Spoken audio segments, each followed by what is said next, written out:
Today on Flashpoints, hundreds of students from Berkeley High School join a growing movement of activists trying to run the Marine recruiters out of the city.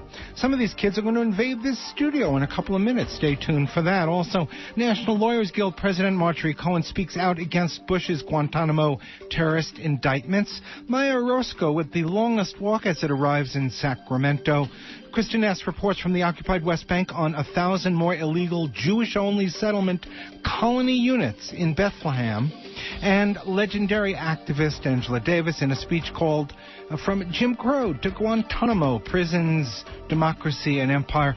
I'm Dennis Bernstein with Nora Barris, Friedman, Kristen S. All this straight ahead on Flashpoints. Stay tuned.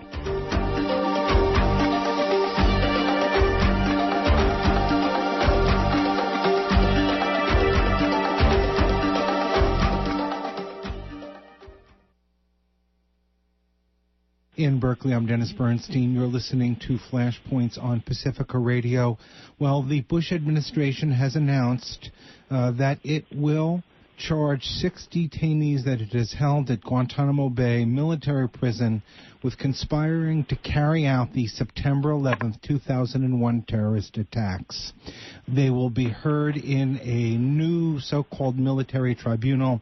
Joining us to talk about the process and the problems with this kind of process is Marjorie Cohen. Marjorie Cohen is the author most recently of Cowboy Republic, 6 Ways the Bush Gang Has Defied the Law. She is a professor at Thomas Jefferson School of Law and the president of the National Lawyers Guild. Marjorie, welcome back to Flashpoints. My pleasure, Dennis. Well, now, remind people exactly what happened today. The administration said it's got the culprits for the 9/11 and they're charging them? Yes, after 7 years, they're finally bringing people to trial, 6 people whom the Bush administration says are responsible for the 9/11 attacks. All right, tell us exactly who we're talking about, and then let's talk about the problematic way in which due process might not be achieved here. Khalid Sheikh Mohammed, who is alleged to be the mastermind of 9/11, Ali Abd al-Aziz Ali, who is a nephew of Khalid Sheikh Mohammed. He is supposed to have transferred money to help the hijackers. Ramzi bin al-Shabib, who is supposed to have helped find flight schools for the al-Qaeda pilots. Walid bin Attash, accused of running an al-Qaeda training camp in Afghanistan, and Mustafa Ahmad al-Hawasawi, who was the money man alleged for the 9/11 attackers, and Mohammed al-Qahtani, who was supposed to be one of the hijackers allegedly, but was kept out by the immigration officials. He is one of the ones who has been severely tortured in detention. All right, so, and that takes us to the next question. These are prosecutions of some sort that will be based on information gained through torture. In fact, some of the evidence of that torture has been destroyed. Talk a little bit about the multiple problems here and why this is a problem for due process. Well, first of all, statements obtained under torture are not admissible in the military commissions, but statements obtained under coercion, including cruel, inhuman, and degrading treatment, are in some instances if they happened before 2005, before the Detainee Treatment Act. So this is why the Bush administration is resisting defining waterboarding as torture. Everyone knows that waterboarding is torture, but if that's the case, if waterboarding is indeed torture and the Bush administration admits it, then they wouldn't be able to use evidence that was obtained by waterboarding, and they evidently intend to use it. Unfortunately, a lot of that evidence has been destroyed by the CIA, who destroyed videotapes of interrogations that depicted all kinds of abusive treatment, probably including waterboarding. And the prosecutors have a duty to give defendants in criminal cases any evidence that might exonerate them. The Supreme Court has said that many times.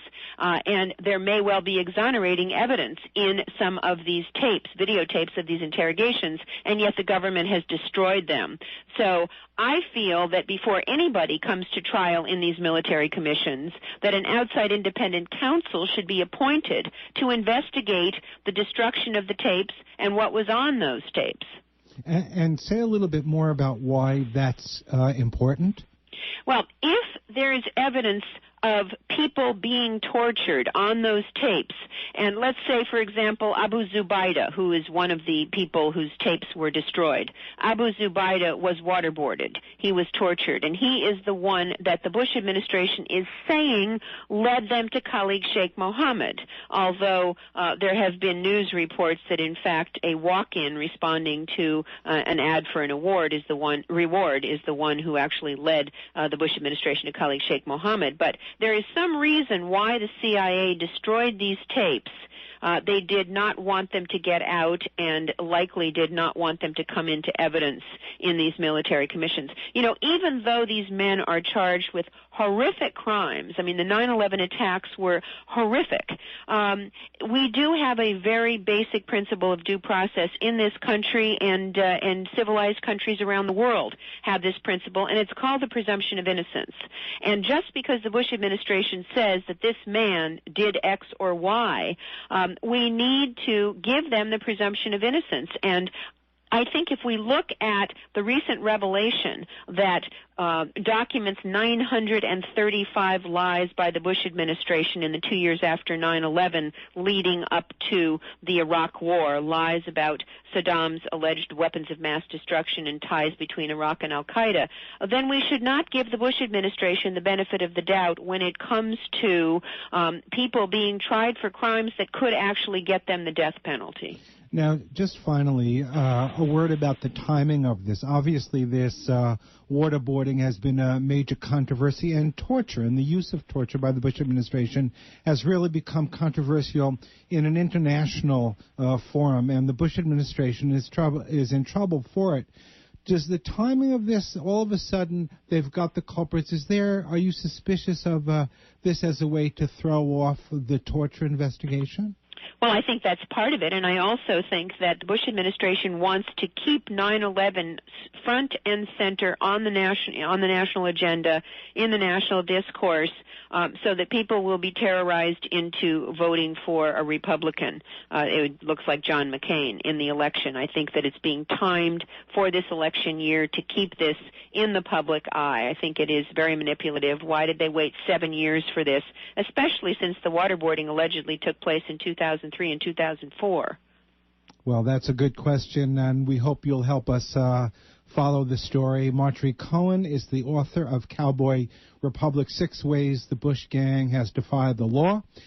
She is the president of the National Lawyers Guild, and as always, we are very happy to have you with us with the good information. My pleasure, Dennis.